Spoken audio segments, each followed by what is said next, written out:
It is absolutely absurd that they can launch an inquiry immediately into one attack and not another. What are they hiding? What is going to come out in this inquiry that they do not want seeing the light of day? It's going to be an embarrassment for them, and it's going to be something that they don't want to have to discuss. But how can you look at yourself in the mirror at night? How can you claim that you're my dad's friend if you are actively keeping his family from getting the answers that they deserve? So what do you do when those in power are willfully blind to the biggest threat to our way of life? What do you do when the authorities continue to ignore Islamist lone wolf terrorists even after the brutal murder in October 2021 of one of the country's most popular politicians, David Amess, the long-time Conservative MP for Southend West? What happens when 3 little girls are stabbed to death by an Islamist extremist years later because still the system hasn't changed? This is the terrible reality of where we're at in the United Kingdom with the scheme that is meant to quite literally prevent terror attacks, but is not fit for purpose. It has not been fit for purpose for years, and still nothing is done. So I ask you today, how many more of these is it going to take? Terror incident has indeed taken place here in London today, in this area of London. Iraqi asylum seeker Ahmed Hassan, he had pretended to engage with an anti-terrorism prevent scheme. Whitehall sources are suggesting that 2 members of the public have died in that terror incident at London Bridge. He was under the MAPA arrangements, the multi-agency public protection arrangements, and there was an extensive list of licence conditions for this individual. To the best of my knowledge as I stand here today, he was complying with those conditions. 2 people were stabbed in Streatham High Road, Lambeth. The individual was under active police surveillance at the time of the incident. Counter-terrorism policing can now confirm that the stabbing incident that happened in Reading last night has now been declared a terrorist incident. Well, let's return now to the news that the suspect thought to be behind the terror attack was known to MI5. The MP David Amess has died as a result of the injuries received in that stabbing attack just after midday today at his constituency offices in Leigh-on-Sea. The suspect arrested on suspicion of murdering Sir David Amess had previously been referred to the Prevent Counter-Extremism programme. Yet after every one of these terrorist atrocities, the usual game of diversion and distraction begins. So in the case of David Amess, politicians and the MSM decided to debate keyboard warriors, being nasty to MPs on social media. And in the more recent case of the Southport Massacre, apparently some politicians think Amazon is to blame because they sell knives, and then others are actually going around suggesting the solution is removing blades from all kitchen utensils. Anything to discuss the real issue. And that real issue is that Islamist terrorists operating within the UK are far and away what the authorities and especially the Prevent scheme should be focusing on. It is one of the biggest outrages in modern Britain that the tiny number of us who have made this a passion project and have spoken about this for years have been derided as far-right or Islamophobic. But as regular viewers know, this has been an obsession for me for all of those years because I knew the MSM and our political class were ignoring the elephant in the room. So this was my response after that shocking terror attack that killed David Amess. Of the political and media establishment steadfastly continue to look away from the very real threat of Islamist extremism, despite police publicly declaring that it's the likely motivation behind the brutal killing of Sir David Amess. There are incredibly important issues that must be tackled to avoid bedroom jihadis from attacking again. Crucially, the role of Prevent, the programme meant to stop prospective radicals before they attack. Too many times, Prevent, which is currently a voluntary scheme, has failed. It is believed Ali Harbi Ali, who has been arrested over the stabbing and continues to be questioned by cops, had been previously referred to this programme at 17 by a teacher, but not considered to be at the highest risk of radicalisation. The Times newspaper revealed today the programme should be overhauled because it is currently too soft on intervention, with MI5 and counter-terrorism police given a greater say. And I wouldn't stop talking about this issue when I was on GB News, including after the release of the Shawcross review, which again did not lead to the significant change required. In fact, its findings are going to make the woke brigade wince. But that doesn't matter, because this report will save lives. Prevent has failed to do that on numerous occasions, including in the horrific terror attack that killed David Amess. Ali Harbi Ali, the man given a whole life sentence for slaying the Tory MP in October, was referred to Prevent but managed to game the system after a sole meeting.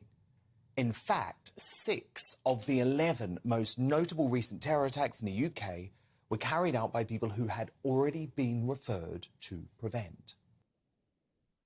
Now, I went on to say that we had to fight to change the system now.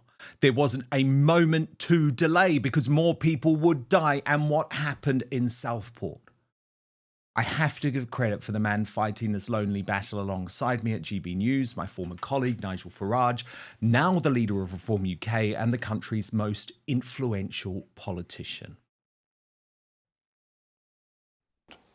Yes, Prevent, in one of their reports, suggest that programmes like Yes Minister, that programmes like The Thick of It, that works of literature such as the complete works of Shakespeare, the Canterbury Tales, films like The Dam Busters, films like Zulu, and indeed Michael Portillo's railway programmes, yes, they are all in danger of encouraging far-right sympathies. And apparently, when these programmes come up, there are like captions that appear online using the name Nigel Farage, and the report links me with Oswald Mosley. It's quite utterly extraordinary. What in God's name are we doing, putting taxpayers' money into organisations like this that have been hijacked by the extreme left? It's time to defund Prevent completely. And it's no surprise, given Nigel's public position after the Southport attack, that he was, well, despondent and furious. Maybe you could forgive it if it was just this one time, but it's not, because a very similar thing happened, of course, when it came to the murder of that very popular Conservative Member of Parliament, David Amess. Is this just part, once again, of broken Britain, where the institutions simply don't work and need radical reform? Is there something that can be done to save it? I don't know, but I just can't even begin to imagine how some of those parents must feel if they're watching the news tonight and seeing the total failings of an organisation set up to try and prevent these sort of appalling murders. Well, today, after a valiant and brave campaign, David Amess's brave daughter, Katie Amess, has forced action. Finally, the government has been forced to release a review revealing the Prevent failures that led to her father's killing by an ISIS supporter, despite the fact he had been reported to Prevent. Mr. Ali was referred to Prevent in 2014 by his school after his teachers identified a change in his behaviour. Home Office Minister Dan Jarvis told the House of Commons that failures in dealing with his case led to it being exited too soon. The reviewer found that from the material reviewed, the assessment in terms of the perpetrator's vulnerabilities was problematic, and this ultimately led to questionable decision-making and suboptimal handling of the case during the time he was engaged with Prevent and Channel.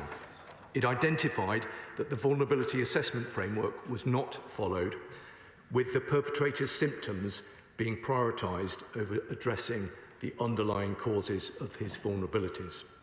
The reviewer ultimately found that while prevent policy and guidance at the time was mostly followed, the case was exited from prevent too quickly. It's disgusting that action has taken so long, but Katie Amess isn't finished yet. Her dad's successor, Anna Firth, posted on X, "This is plainly in the public interest given the striking similarities and multiple failings of the Prevent programme. Please do the right thing, Keir Starmer." And Katie herself will not let Starmer and the Home Secretary Yvette Cooper get away with their current inertia. She posted to them a full inquiry. No ifs, no buts, no excuses. Keep in mind, I had seen this document in March 2024 and wasn't allowed to say what was in it. Breach of contract would lead to prison or fines of tens of thousands. It's only been released today as Southport had the PLR released immediately, so they were forced to release ours. Had Southport not happened, this document would never have seen the light of day. Essex Police, I will be dealing with you next. You don't get to investigate yourselves and find yourselves not guilty. Not on my watch. Hashtag justice for Sir David. And I'm delighted to say Katie Amess joins me now for the uncancelled interview. Katie, so wonderful to have you today. I can only imagine that it must be an odd one. You've known about the contents of this report. You haven't been able to speak about them. Finally, it's public. I'm so angry. I can only imagine the mix of emotions that you must experience. Well, Dan, you said that I'm not finished. Let me tell you, I haven't even started yet. Watching that montage that you put together, my blood was boiling. This is stupidity beyond belief. It is absolute incompetence, and I will not stand for it. I saw that report in March 2024. As you read out in the tweet, was made to sign a contract that I could not possibly tell anybody what was in it, or I'd go to prison or be fined tens of thousands of pounds. Suddenly Southport happens, and immediately, because of the riots and because of the public outrage, their Prevent Learning Review is released and a full inquiry is announced. So that had me thinking, well, what's in my dad's Prevent Learning report that we can't possibly have seen the light of day? So I forced Yvette Cooper to meet with me, and I said, this is not acceptable. You cannot pick and choose who you are going to help. And this Prevent Learning Review, may I add, there are some differences in the one that you guys are seeing today to the one that I saw, and those differences are disappointing, to say the least. And I want to know what took them 3.5 years to have it released and why I'm still not being given an inquiry. This learning review, by the way, did not interview one person to do with the perpetrator. It simply looked at emails and paper trails. That is not an investigation. That is the government's way of trying to throw people off the scent and gaslight us into thinking that they've done something to help us when actually they haven't. God, so can you say what has been left out? And are there redactions to protect people?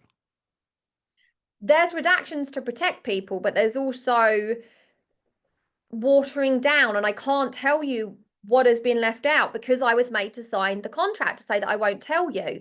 So I am pleased that everybody can see the utter stupidity that I have been talking about, but how far does that get me? Unless they do an inquiry, this is just a piece of paper to me. I need accountability and I need answers. I have knocked on every single door. I tried to take them through the courts. I asked the Conservative government. I've asked the Labour government. Yvette Cooper, in my last meeting with her, was unable to confirm an inquiry because she was not the Home Secretary at the time of the attacks.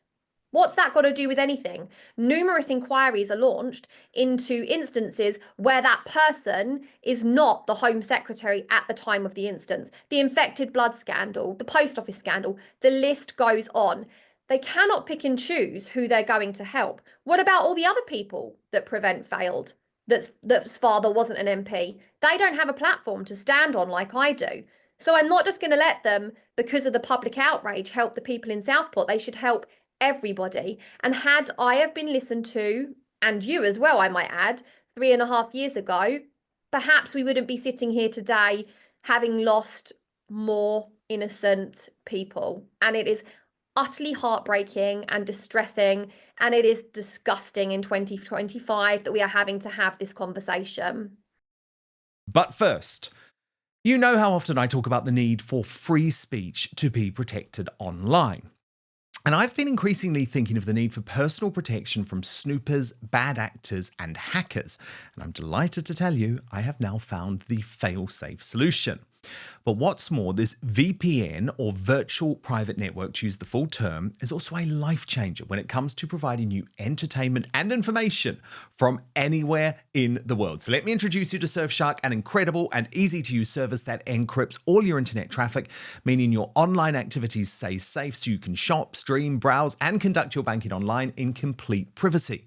But the benefits of Surfshark actually go way beyond keeping you safe online. It allows you to access your favorite entertainment and news shows and channels from international streaming services like Hulu, iPlayer, HBO Max, and Peacock. Or if you have a favorite show that is blocked on your local version of Netflix, Amazon Prime, or Disney Plus, within seconds, you can be watching as if you're in another country. It's so cool, trust me. If you're traveling for work or on holiday, you can also get all your favorite content from home, including sports. This is also an insurance policy, by the way, against the creeping censorship that we're seeing in lots of countries like France, which has blocked Rumble for many months now. Surfshark allows you to watch anything, anytime, anywhere. It is true freedom, which I am here for. And a VPN can save you money too, because you can get the best deals from websites that change their prices depending on where you're buying from. There are other benefits too. You can use Surfshark on unlimited devices. Great for me with all of mine. But also, it means your entire household can stay safe with just one subscription.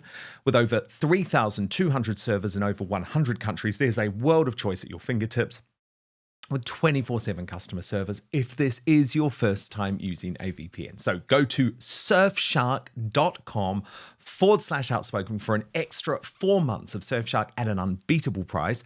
What's more, Surfshark is so confident they're the best VPN in the world that you can give it a try for a full 30 days. And if you're not entirely satisfied, you will get your money back. So surfshark.com/outspoken for an extra 4 months of Surfshark at an unbeatable price. But now, back to the show. It really is, because in the case of the terrorist, the ISIS fanatic who killed your father in that terror attack, what we learned today is that he was referred to Prevent. There was a discussion, but it never was taken further, which just feels like the most astonishing failure. What can you pinpoint? I know obviously you have had much more time to digest this report.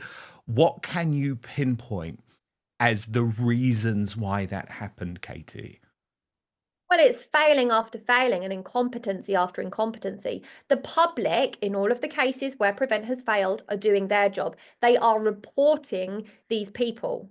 It is the people working for Prevent that are failing. They did not make, there's no rationale into the decisions that they made. It's not been made explicit as to why some things were deemed more of a threat than others. The record keeping was ridiculous due to an admin error. It was never passed on to somebody else so that they could do the follow-up that was needed. There was a complete blurring of responsibilities between what the police should be doing, Prevent should be doing. They took a meeting with him where they took him out for a cup of coffee. He said, "I'm not a terrorist." He said exactly what they wanted him to hear, and then they left him alone. He had 6 years to plan this attack, and he laughs at us. He said in court, "Well, you just tell them what they want to hear and then they leave you alone." What kind of a system is that to foil potential terrorists? And the lack of accountability and the fact that nobody wants to help me get this inquiry launched, what kind of a message does that send to other potential terrorists that are sitting here thinking, they won't even investigate the death of an MP of 40 years?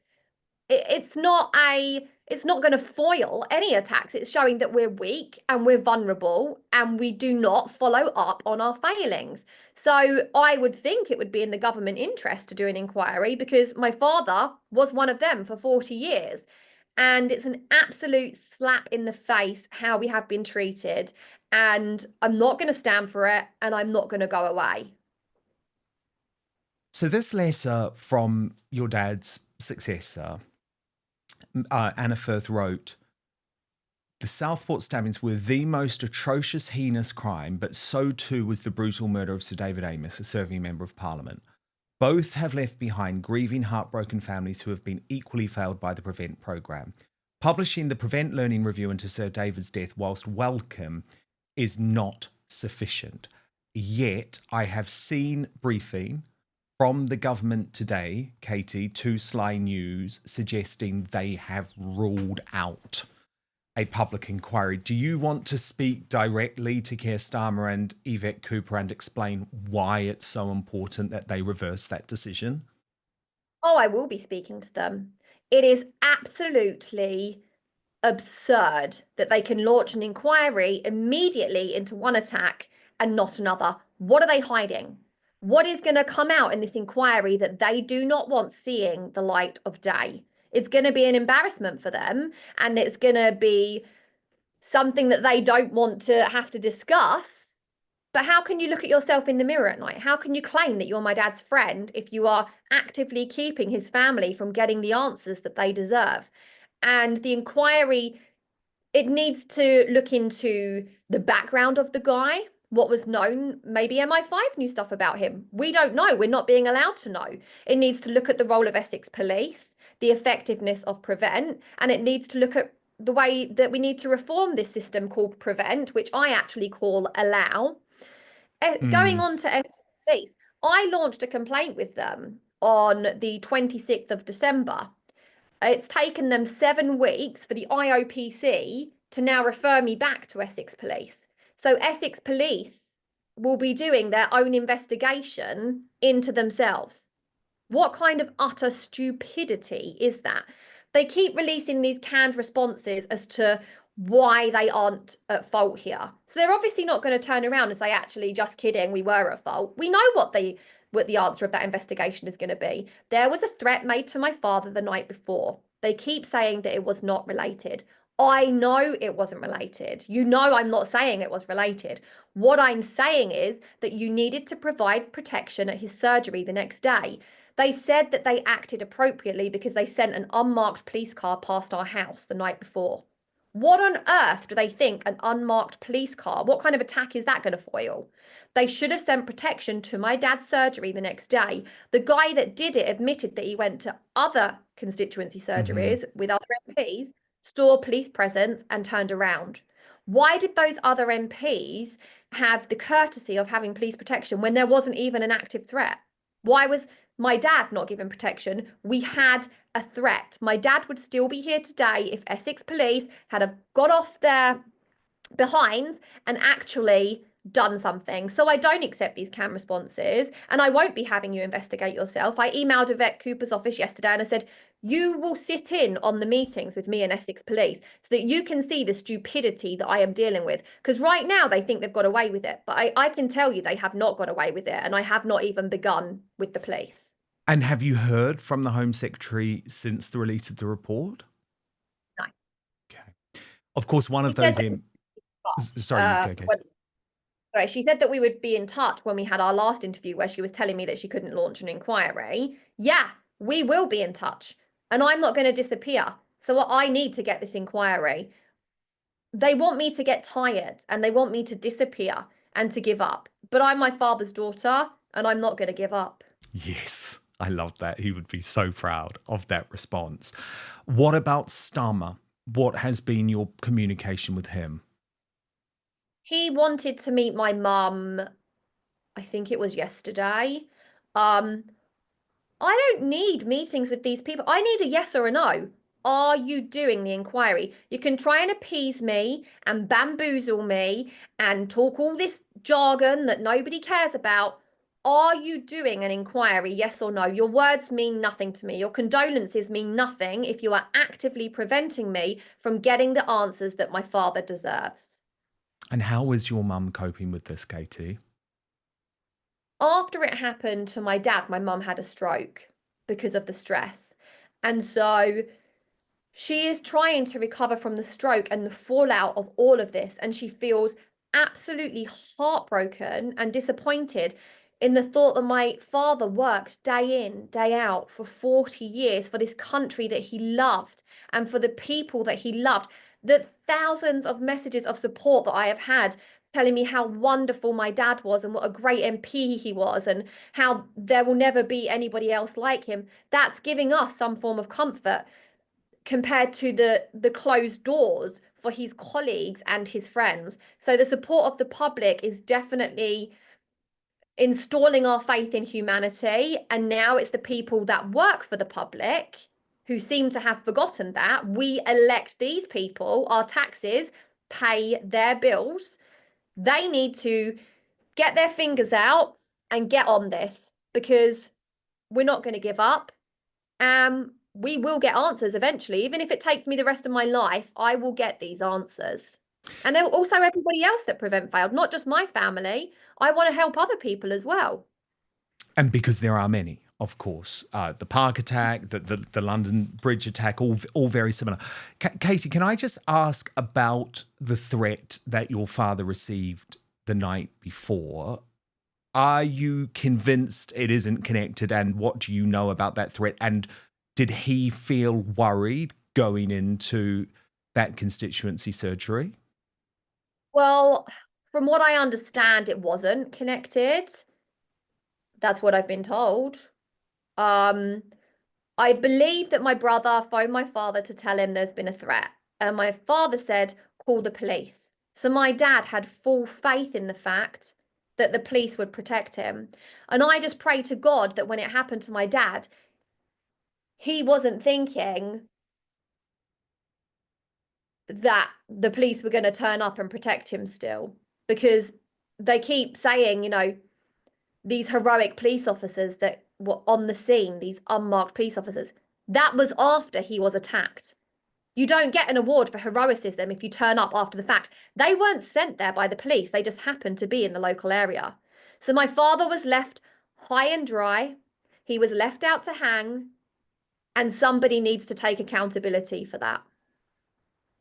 Yeah, indeed. And you don't know for sure who that threat was the night before, who it came from. They said that somebody was arrested and that it was unrelated. But the other thing, Dan, is there were threats to me during the trial. Somebody came to a house 2 doors along. My house was yellow, and there was a house 2 doors along that was yellow. Somebody came to that house, picked up a metal pole, a broom, a brick, and was banging on the window, screaming for me to come out. The occupants of the house said, you've got the wrong house. She doesn't live here. Their children were very distressed. They said, leave us alone. We're calling the police. They called Essex Police and then phoned us to say, don't go outside. There's been a threat. The police are on their way. I never, ever, ever heard from Essex Police. I followed up with them time and time again. I said, I need protection. You need to tell me who this was. When I eventually got hold of somebody, they said, we're sorry if you feel let down. I said, I don't feel let down. I was let down. There was a person outside threatening me, and you didn't even bother to tell me. They told me that somebody had been arrested. They couldn't tell me who, that he was in police custody, and that they would be updating me when he was released. To this day, I have no idea who that was. And they outright refused anybody to protect me in that instance. So nothing was learned. Nothing had changed. My mum had to leave that house in the end because of security protection. The police don't care about us. My dad could not stand the police. He was a thorn in their side because he called them out for these incompetencies. And they didn't honour him in his life, and they're certainly not honouring him in his death. So I'd like to know who that was that threatened me. And I'd like to see what changes they claim have been made since then, because I'm probably not safe walking around the street in Southend. Who was that person that came to try and get me? They don't care. It's a litany of errors. You have been so let down. Do you agree with Nigel Farage that a woke ideology has infected Prevent? Because it does seem extraordinary that they were spending time investigating the likes of Jacob Rees Mogg and Douglas Murray. I mean, watching that list of literature that they deemed as controversial, what the hell are they talking about? That's an embarrassment. What are you talking about? They are barking up the wrong tree. They are not paying attention to the threats that are being reported by the public, these lone terrorists that are radicalizing themselves because they want to deflect and deal with something that's easier for them to handle, because they want to pick on people that they won't be seen as controversial to follow. So I think he's onto something there, and I wish somebody had listened to him when this happened to my father, and listened to you and listened to me, so that we wouldn't be sitting here time and time again talking about the same failings. And how terrible, Katie, that we had a Conservative government too. There was an opportunity for this Conservative government to do something, a government that was so devastated by the loss of your dad, that feels really shocking to me. Well, Rishi Sunak and James Cleverly, they refused to help me. They wouldn't take meetings. James Cleverly said he's not helping me and he's not changing his mind. I'd like to know why. I haven't heard from either of them since I started doing my campaign to say, sorry, there's been a misunderstanding. You know, we did want to help you, but because of X, Y, and Z, we couldn't help you. They just going about their day like nothing happened. Why did they not want this report out, this inquiry to be done? What is in it that's being hidden? Nobody wants to touch this with a barge pole. Neither government does. And so if I had £1 million, I would just take it through the court, but I don't. And I don't have offers to do it pro bono. I'd take all of them to court, but I don't have the funds for that. So all I can do is rely on the public to help me get my message out there. I tried to start a petition on January the 22nd on the government petition website. If you get to a certain amount of signatures, they have to debate it in Parliament. I've been chasing it up because it says, you know, in a few days it will be active. That was January 22nd. They tell me there's a backlog and in a few weeks it will be active. So when that goes live, perhaps you and I can talk again and we can encourage the public to sign it. And I would also love people to write to their members of Parliament and to write to the Home Office supporting my call for an inquiry, because we, the public, can make changes if we all pull together. The government can't stonewall us forever. And if we pull together, this is a great nation. It was a great nation. It could still be a great nation, but we have to work together. And I think the public are sick and tired of the way that these politicians are behaving. We have had enough, and it's time to make change. Indeed it is. Indeed it is. I couldn't agree more. Just finally, Katie, let's talk about your dad. What would he have thought about the current state of the country? Oh, he would be massively disappointed.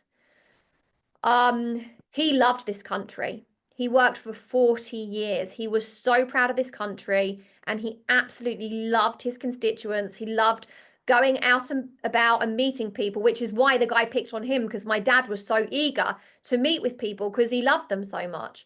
My dad would feel extremely let down. He'd be absolutely outraged at the treatment that we as his family are still receiving, and all of this wokeness and trying to be politically correct. He would see through all of it. He would stand up for what is right, because he has to look himself in the mirror every night and know, as a God-fearing man, that he had done the right thing. I think all of these other politicians need to ask if they can do the same. Well, look, Katie, you know, I think you're incredible. I think your dad would be so proud of what you're doing. I've been on this one for years. I'm going to stay on this. Let's do it together. You know you've got so much support from the public, from Outspoken viewers. I hope in the independent media we can play more of a role to try and force this change. And so I love the fact you're just at the start of this. Let's keep talking and we're not going to forget it. Thank you so much. Thank you so much for watching Dan Wootton Outspoken. Please click on my face just to the bottom left to subscribe to this brand new independent news source and turn on the notification bell so you'll be alerted to our brand new live shows, uncancelled interviews, and special royal episodes. Outspoken is also now available as a podcast, so you can listen to the show every weekday on the go, wherever you are.